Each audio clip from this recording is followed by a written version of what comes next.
Well, thank you everyone for joining me for round two. And I'd like to start off by acknowledging my co-authors at the OGS. We have Riley, of course, and Kian Frank, as well as help from Cambrian geoscientists. And I'd also like to acknowledge Don Grant from Aardvark Drilling and Adam Kelly from the University of Guelph. In 2021, I introduced a project designed to improve the quality of geological information on one of the most plentiful and yet underappreciated sources of subsurface data, water well records. That presentation is available on the GSC Groundwater YouTube channel, so you can go and check that one out if you'd like all the background. The short version is that in phase one, geoscientists and drillers are working together to develop a new and hopefully simpler system and terminology that will improve the quality of geological information on future well records. Phase two will involve converting the geological materials in historical well records to the new terminology, retaining the original terms for reference. And I'm happy to announce that after a bit of a break, we are back at work on this project. A review of other jurisdictions across Canada, the US, and internationally revealed a broad range of systems ranging from free-form descriptions on paper forms to paper and digital pick lists. We even found instances where geological information captured on paper well records was left out of the digital database. Bizarre. The project will include creating a guidance document with simple descriptions, tips for identifying materials, and photographs. There's some truly fantastic examples out there.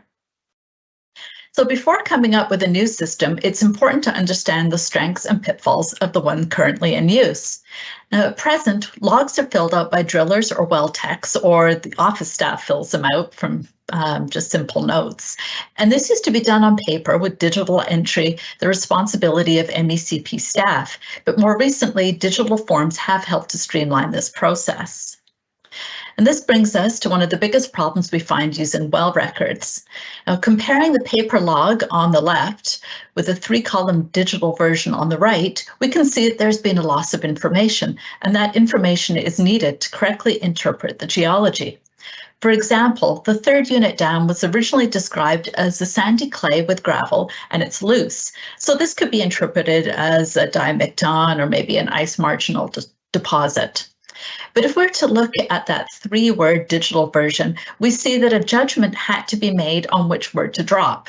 Now we just have clay, sandy, and loose. And this begins to sound much more like a glaciolacustrine deposit, maybe a fan. That could come out quite differently.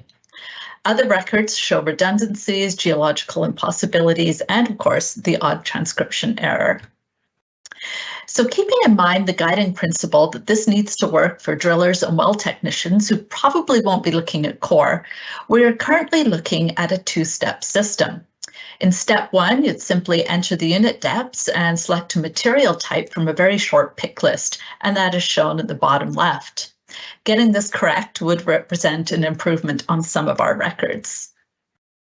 The material selected in step 1 would activate a new set of pick lists. And here we can see the categories and terms for bedrock. Lithology is streamlined and is restricted to a single term plus a qualifier. We had dropped hardness, but after careful consideration, it is back on the list. We are also looking at adding new terms for color. The categories and terms for sediments are still a work in progress, and sorting out the best terminology for textures, it seems to be our main focus at present. So many of the old terms that you're used to seeing will be retained, but the way that they are being used will be somewhat restricted, whereas other terms won't be moving forward at all. Once we have sorted out a draft list of terms, we will test the system using a province-wide subset of PDF well records. Adam has already created a database using the over 2,000 ambient groundwater project wells, which are on a 10-kilometer grid, and we will be expanding that. We would love to get your feedback on this project. You can email me directly with your comments and suggestions, or if you're joining us in Waterloo, you can grab a marker or pen and add your suggestion directly to this poster. Well, thank you.